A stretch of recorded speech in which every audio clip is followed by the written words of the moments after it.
I miss you. Those 3 words burned on my husband's phone screen like a signal flare, bright and undeniable, right in the middle of what was supposed to be a peaceful Sunday afternoon. Brian was in the kitchen, humming softly as he cooked, the smell of garlic and tomatoes filling the house. Everything looked normal. Everything sounded normal. And yet, standing there in the living room, staring at that glowing screen, I felt my entire life tilt on its axis. The message was from someone saved as Julia Redheart Hash. That tiny heart wasn't subtle. It wasn't accidental. It was intentional, personal, intimate. It told me everything before my mind could catch up. My name is Lana. I'm 32 years old. I've been married to Brian for 7 years, and until that exact moment, I believed I understood my life. We lived in Nashville, in a modest but comfortable house with a wraparound porch and creaky floorboards that made the place feel warm and lived in. We talked about kids in the vague, future tense way couples do when they think time is on their side. I worked as a project manager for a furniture manufacturing company, long hours, steady pay, responsibility that followed me home. Brian worked in medical equipment sales, a job that required travel, late nights, and frequent just one more email before bed moments. Looking back, the signs were everywhere. I just didn't want to see them. He started keeping his phone face down on every surface. He stepped outside to take calls, saying reception was better on the porch. He became oddly affectionate in the mornings, kissing my forehead before work like it was a ritual meant to reassure both of us. There was a new cologne, sharper than the one he used to wear. A gym membership he suddenly started using consistently. And every night, before setting his phone on the charger, he deleted his messages with a care that felt practiced. I told myself I was being paranoid. I told myself that 7 years of marriage meant something. That vows spoken in front of family and friends weren't so fragile they could be undone by insecurity. I told myself Brian loved me. That he would never betray the life we'd built. Then the phone buzzed again. I can't stop thinking about last night. My stomach dropped so hard I had to grab the edge of the coffee table to steady myself. Last night. Brian had said he was working late on a presentation. He came home close to 11, smelling faintly floral, kissed my cheek like muscle memory, and fell asleep beside me as if nothing in the world was wrong. From the kitchen, I could hear him humming, unaware that everything he'd been hiding had just stepped into the light. The sound of him cooking, of domestic normalcy, felt cruel now. He was making dinner for his wife while his girlfriend texted him about missing him. Something in me went very still. I didn't storm into the kitchen. I didn't cry. I didn't throw the phone. Instead, I picked it up, typed in the passcode he thought I didn't know, and opened the message thread. It went back months. Months of flirtation. Late-night messages. Plans whispered between screens. Complaints about me, about my work hours, about how I'd changed.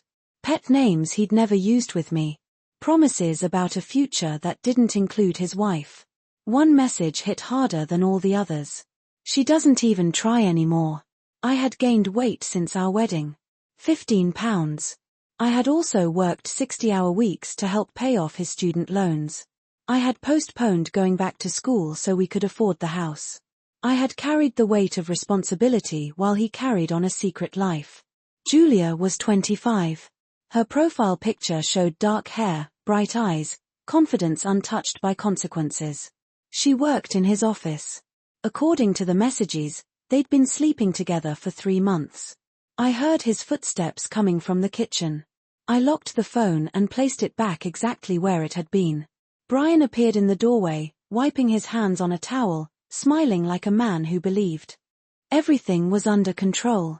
Dinner'll be ready in about 20 minutes, he said. Want to open a bottle of wine?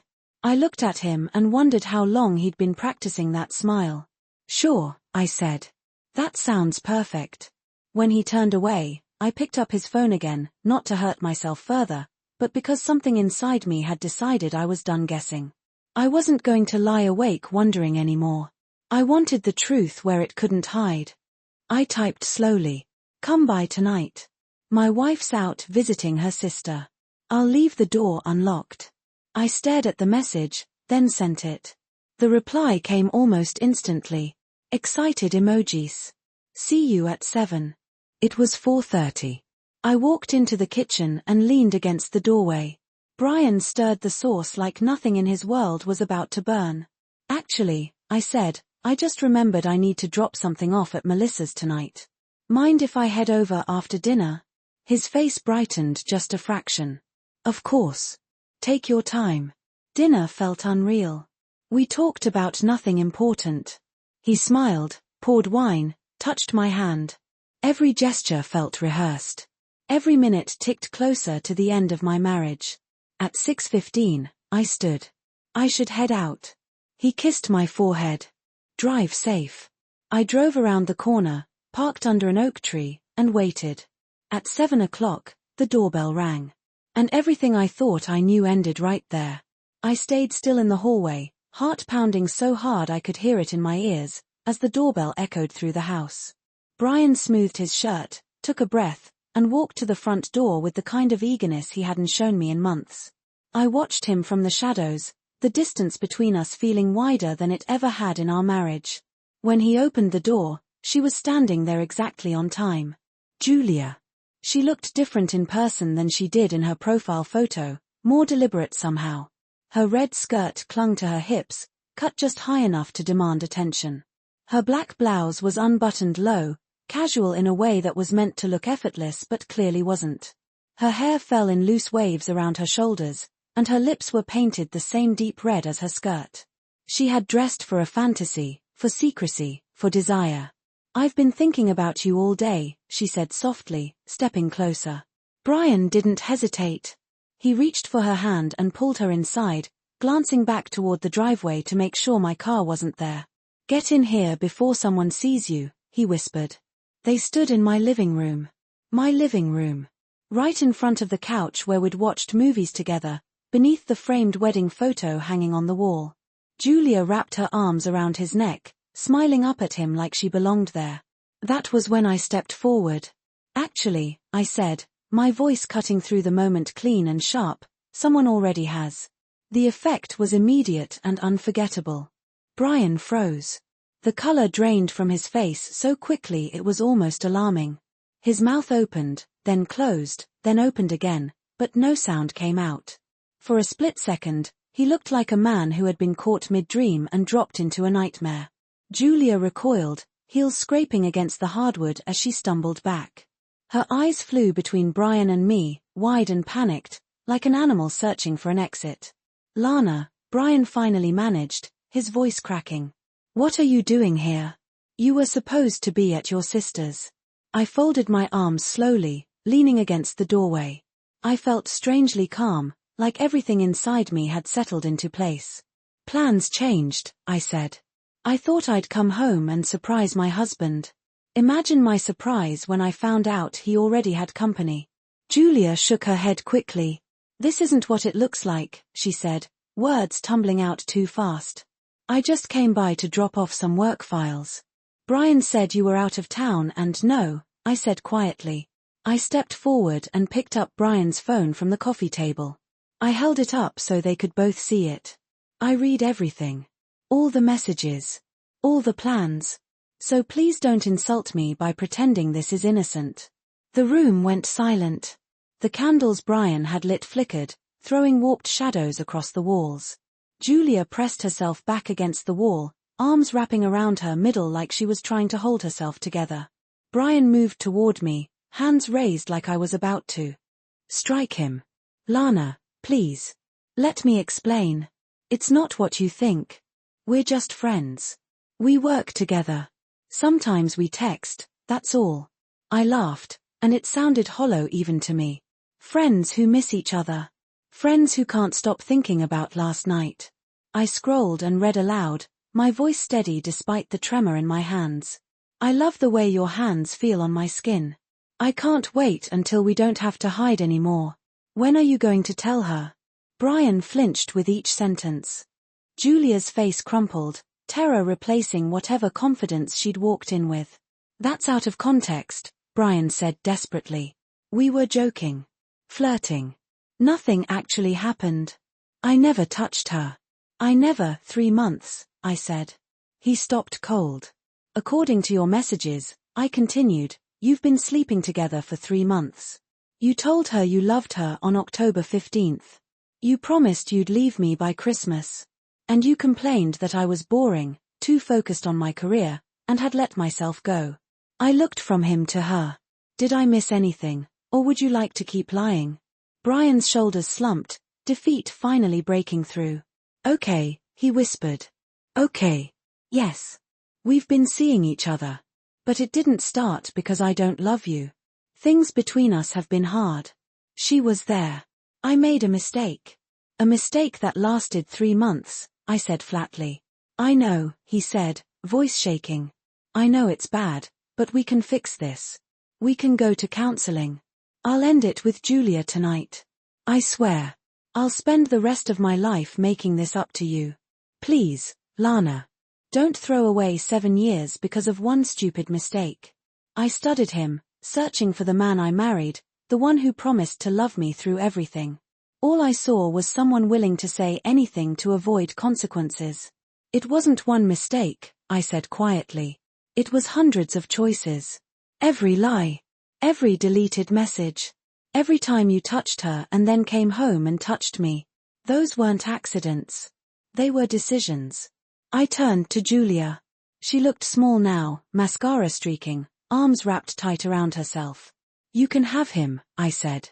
I hope he makes you as happy as he made me. She opened her mouth, then closed it again. Without a word, she grabbed her purse from the floor and rushed past me, heels clicking fast, the front door slamming behind her so hard the walls shook. Brian started crying then. Not quietly. Not with dignity. He sobbed like a man watching his world collapse. Lana, he begged. Please. I love you. I made a mistake. We can fix this. I shook my head. No. We can't. Because I don't want to. The next hour dragged like a bad dream. He apologized, then blamed stress, then blamed work, then blamed me. He paced the living room, hands flailing, trying to rewrite what he'd done into something forgivable. You don't understand, he said over and over. She pursued me. You were always busy. Always tired. I felt invisible. So this is my fault, I said calmly. I made you cheat because I worked too hard. That's not what I meant. It's exactly what you meant. I watched him unravel without feeling the urge to save him. That alone told me everything. Did she know you were married? I asked suddenly. He stopped pacing. What? Julia, I said. Did she know you had a wife when this started? Yes, he admitted. Everyone at work knows I'm married. So she knew. And you knew. And you both did it anyway. He clenched his jaw. It's more complicated than that. No, I said. It's not. I took a breath. I want a divorce. The word landed hard. Brian stared at me like I'd spoken another language. You're serious? He asked. People survive this. Couples work through affairs. I don't want to, I said. I don't want to rebuild anything with you. You're emotional, he snapped. You just found out. Let's sleep on it. I am calm, I said, and it was true. I've never been clearer. I walked past him toward the bedroom, and for the first time in 7 years, I felt like I was walking toward myself. I didn't rush when I packed. That surprised me. I thought I would move fast, fueled by adrenaline or anger, but instead I was deliberate, almost methodical, like I was closing a chapter instead of fleeing a disaster. Brian hovered in the doorway of the bedroom while I pulled a suitcase from the closet. He kept talking, his voice jumping between desperation and disbelief, like if he found the right tone I would suddenly change my mind. Lana, please don't do this, he said. We can talk. We can slow down. You don't have to leave tonight. I folded a sweater and placed it neatly in the suitcase. I'm not leaving forever tonight, I said. I'm leaving this house. That's all. Then let me leave, he offered quickly. I'll go to a hotel. I'll stay with a friend. You don't have to go anywhere. I stopped and looked at him. Really looked at him. His hair was disheveled, his eyes red, his face twisted with fear. This was the man who had once seemed so confident, so sure of himself, so entitled to my forgiveness. No, I said quietly. I'm the one who needs space from you. He stepped into the room, blocking the doorway without realizing it. Just listen to me. I know I messed up, but I swear I never meant to hurt you. I was lonely. You were always working. I didn't know how to talk to you anymore. I zipped the suitcase closed and stood up. You didn't talk to me because you chose not to, I said. You talked to her instead. He reached for my arm, not roughly, but desperately. I pulled away. Don't, I said. Something shifted in his face then. Not guilt. Not remorse. Frustration. So that's it, he snapped. 7 years and you just walk away. You're not even willing to try. I felt a flicker of anger then, sharp and focused. I tried, I said. I tried every day while you were lying to me. I tried while you were deleting messages. I tried while you were promising her a future. I grabbed my laptop bag from the desk. You don't get to accuse me of giving up. He followed me down the hallway, still talking, still pleading. The candles were still burning in the living room, wax dripping onto the table like nothing had happened. I blew them out one by one as I passed, each flame disappearing with a soft hiss. The front door closed behind me with a sound that felt final. The drive to Melissa's house was quiet. Too quiet. My hands shook on the steering wheel, but my mind felt oddly clear, like something heavy had finally been set down. I didn't cry. Not then. I think my body was still catching up to the reality my brain had already accepted. Melissa opened the door before I knocked twice.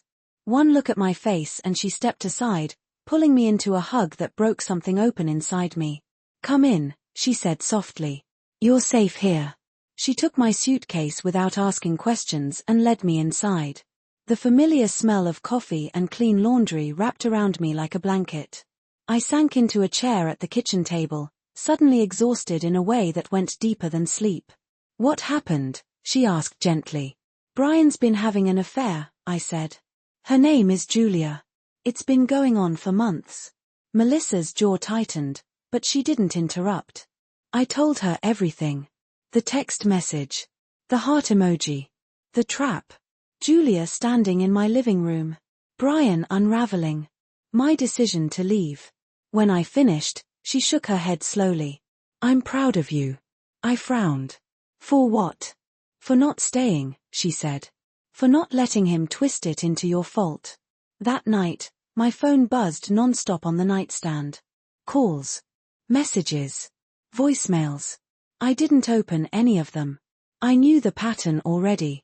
Apologies layered over excuses, desperation wrapped around self-pity. Instead, I stared at the ceiling and thought about the future I'd just lost. The kids we talked about. The holidays. The version of myself I thought I'd become. And then, quietly, I thought about the future I might still build. The next morning, sunlight streamed into the guest room, painfully bright. For a split second I forgot where I was. Then everything rushed back. I checked my phone. 23 missed calls. One message sent just before dawn. Please call me. I'm begging you. I deleted it. At breakfast, Melissa slid a mug of coffee toward me. You don't have to decide everything today, she said. But you should decide one thing. Are you done? I didn't hesitate. Yes. Then we'll start from there. I called in sick to work. Then I called the lawyer Melissa recommended. Victoria's voice was calm and steady on the phone, and for the first time since everything fell apart, I felt like I was talking to someone who could help me regain control. That afternoon, Brian called again. I answered, not because I wanted to hear him, but because I wanted to draw a line. We're not meeting in person, I said immediately. From now on, communication goes through email. I'm filing for divorce. There was silence, then disbelief. A divorce? Lana, you're overreacting. I'm not, I said. I'm choosing myself. He tried anger next. Then guilt. Then entitlement. You can't take everything, he said. I'm entitled to half.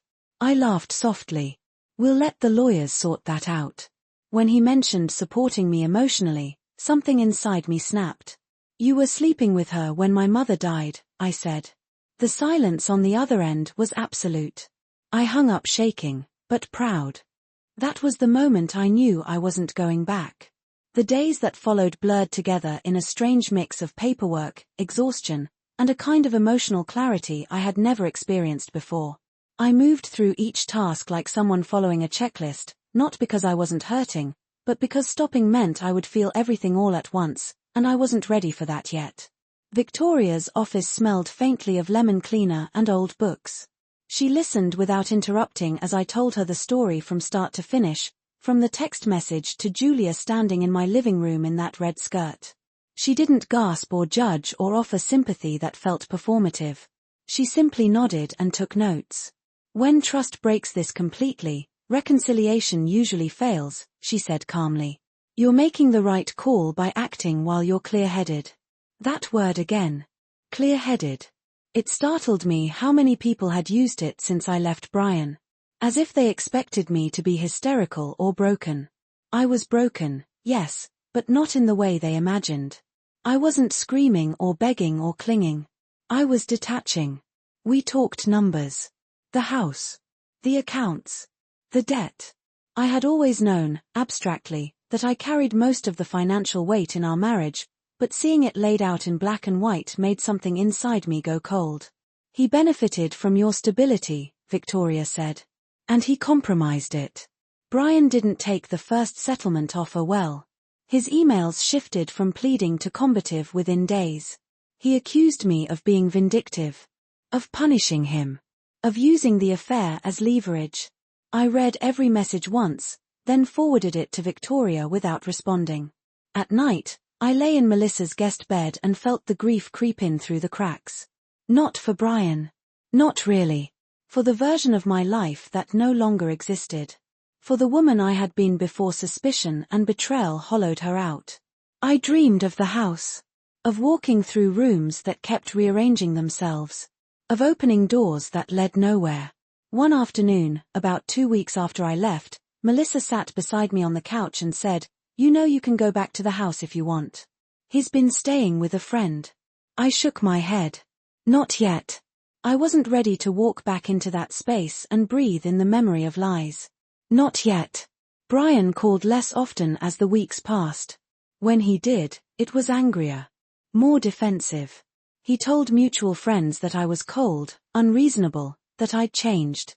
They repeated it back to me with careful expressions, as if testing whether it would hurt. It didn't. Because they were right. I had changed. When the settlement finally came through, it was almost anticlimactic. I kept the house. I kept the majority of the savings. Brian kept his debt and his excuses. The affair was documented. Final. The day I went back to the house alone felt heavier than the day I left. The air inside was stale, like it had been holding its breath. I walked through each room slowly, touching walls, opening drawers, taking inventory not just of objects but of emotions. I opened the closet and stared at his clothes. Shirts I'd bought him. Jackets I'd folded. I didn't cry. I boxed everything up and scheduled